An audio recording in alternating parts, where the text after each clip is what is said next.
نبی سے جب بھی نماز قضا ہوئی ہے چاہے جان کر ہوئی ہو، آپ ظاہر ہے جان کے ویسے نماز قضا نہیں کریں گے، لیکن جنگ میں آپ سے نماز قضا ہوئی، غزوہ خندق میں 4 نمازیں قضا ہوئی ہیں، تیروں کی برسات تھی، آپ نماز پڑھ نہیں پائے تھے، اور اس وقت اللہ نے سفر میں نماز کیسے پڑھی جائے یہ طریقہ بھی نہیں بتایا تھا کہ جنگ میں کیسے نماز پڑھی جائے، تو اس لیے آپ کی نماز قضا ہو گئی، تو صرف توبہ کو کافی نہیں سمجھا گیا، 4 نمازیں قضا کی گئی ہیں پھر اگلی پڑھی گئی ہے۔ اسی وجہ سے امام ابو حنیفہ کہتے ہیں جب آپ سے جان کے نماز قضا ہو گئی تو نہ صرف یہ کہ قضا پڑھنا ضروری ہے بلکہ اگلی ہوگی نہیں جب تک پچھلی قضا پڑھو گے نہیں آپ۔ ہاں جب نمازیں بہت زیادہ ہو جائیں تو پھر ترتیب ساقط ہو جاتی ہے۔ اچھا یہ لوگ ایک دلیل اور دیتے ہیں، بھائی جب اتنی ساری نمازیں آپ کے ذمے آ گئیں، 10 سال کی نمازیں، 20 سال کی نمازیں، تو ان کے وہ صرف توبہ سے معاف ہوں گی، قضا پڑھنا ضروری نہیں ہے، اور اس کی دلیل وہ یہ دیتے ہیں کہ ما جعل علیکم فی الدین من حرج، اللہ نے دین میں تنگی نہیں رکھی ہے۔ 20 سال کی نمازیں پڑھنا ٹینشن کا کام ہے یا نہیں ہے؟ تو اللہ تو کہہ رہا ہے دین میں ٹینشن نہیں ہے۔ اس کا جواب یہ میرے بھائی کہ ہم اگر یہ کہہ رہے ہوتے ہیں نا 10 سال کی نمازیں ایک دن میں کمپلیٹ کر لے پھر ٹینشن ہوتی، علماء تو کہتے ہیں 10 سال کی نمازیں 10 سال میں کمپلیٹ کر لو میرے بھائی۔ اس کی مثال ہے آپ پہ 1 کروڑ کا قرضہ آ گیا، آپ نے کہا تھا منگل کو دوں گا، اب آپ دے نہیں رہے، تو جج کہتا ہے قسطوں میں دے دے بھائی۔ جج یہ تھوڑی کہے گا کہ معاف، کیونکہ قرضہ زیادہ ہے لہذا معاف۔ جج کہے گا جتنی گنجائش ہے سورس آف انکم دکھاؤ اور اپنے ایکسپینسز دکھاؤ، اتنا بچ رہا ہے نا، یہ جو بچ رہا ہے نا یہ منتھلی ماہانہ کر کے دے دو۔ پوری دنیا میں لا یہی ہے کہ قسطیں باندھی جاتی ہے، معاف نہیں کیا جاتا۔ معاف جب ہی ہوگا جب صاحب حق معاف کر دے۔ تو جب اللہ کہہ دے کہ میں نے نماز ساقط کر دی ہے تو ہم کہیں گے بھائی نماز ساقط ہو گئی ہے، لیکن اب تک کی رپورٹ کے مطابق اللہ نے ایسا کچھ کہا نہیں ہے، نہ اللہ نے کہا ہے نہ اللہ کے نبی نے کہا ہے۔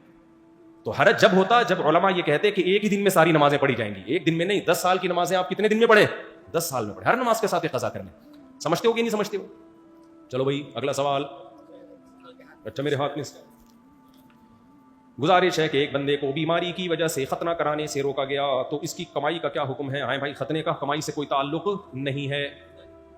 ایک آدمی نے ختنے کی، ایک قریبی دوست کو دعوت میں نہیں بلا سکا، ایک آدمی نے ختنے کی قریبی دوست کو دعوت میں نہیں بلا، وہ ناراض ہو گیا، تو وہ گیا ہمارے حضرت کے کسی استاذ یا والد صاحب کے پاس۔ ہمارے حضرت مفتی رشید احمد صاحب کے والد جو تھے نا بڑے خوش مزاج تھے، تو جا کے کہنے لگا اس نے ختنے کی دعوت کی مجھے بھی نہیں بلایا۔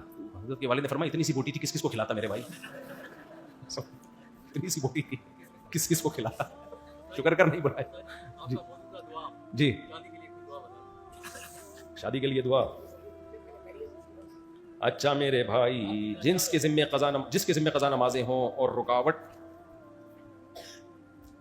رکاوٹ نہ کر سکتا ہو کتنے دن میں، تو کتنے دن ادا کرے؟ بھائی روزانہ 1 دن کی کم از کم نماز قضا کرے، فجر کے ساتھ فجر پڑھ لے، ظہر کے ساتھ ظہر پڑھ لے۔ اس طرح سے کیا جنازے کے بعد شامل ہونے والے افراد کو کھانا کھلانا لازم ہے، بریانی وغیرہ؟ دیکھو ایک تو میت کے نام پہ کھانا ہوتا ہے وہ تو ٹھیک نہیں ہے، لیکن بعض دفعہ یہ ہوتا ہے کہ رشتہ دار دور سے آتے ہیں تو بھوک کا ٹائم ہوتا ہے، وہ جنازہ دفنا کے آتے ہیں، ان کا پیٹ کمر سے چپکا ہوا ہوتا ہے، تو ان کو کھانا کھلانے میں کوئی حرج نہیں ہے۔ اگر ان کو بھی نہیں کھلائیں گے تو 2-4 جنازے اور لیٹے ہوئے ہوں گے، کیونکہ ہم خود بھوکتے ہوئے ہیں۔ ہمارے ایک ریلیٹیو کا انتقال ہوا، ہم گئے کراچی سے ملیر لانڈھی، وہ بھوک سے حالت خراب ہوئی ہوئی تھی، دفنا کے آئے ہیں تو بھائی خود لگنے لگا کہ اب اگلا نمبر کس کا ہے؟ ہمارا ہے۔ تو کسی پڑوسی نے کھانا لگا دیا، ہم نے کہا اس کو اتنی دعائیں دی کہ اللہ تیرا بھلا کرے۔ تو ایسی ضرورت میں اگر کوئی کھانا کھلا رہا ہے تو میت کے اہل کھانا نہ کھلائیں، کیونکہ حدیث میں ہے کہ خود ان کو کھلاؤ، یہ غم میں ہے۔ لیکن اڑوس پڑوس کو چاہیے کہ جو مہمان آئے ہوئے ہیں دور سے اور کھانے کا ٹائم بھی ہو چکا ہے، بعض دفعہ ٹائم ہی نہیں ہوتا کھانے کا، پھر ضرورت نہیں ہے، کھانے کا ٹائم بھی ہے، دور سے آئے ہوئے ہیں تو ان کو بھوک لگ رہی ہے، تو ان کو کھلانے میں کوئی حرج نہیں ہے۔ تو وہ والا کھانا نہیں کہلائے گا جس کو میت کا کھانا کہتے ہیں، تو ضرورت کی وجہ سے